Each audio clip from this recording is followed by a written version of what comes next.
Namaskaram. Today we are here to invoke the infinite divine blessings of Goddess Adi Parashakti by reciting the verses from Adi Shankaracharya's Saundarya Lahari.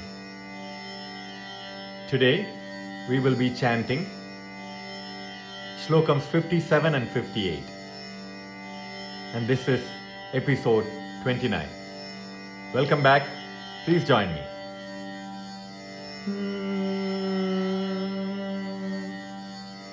दृशाद्राघीयस्या दरदलित नीलोत्पलरुचा दवीयां दीनम् स्नपय कृपया मामपि शिवे अनेनायं धन्यो भवति न च ते हानिरियता वने वा हर्म्ये वा समकर निपातो हिमकरः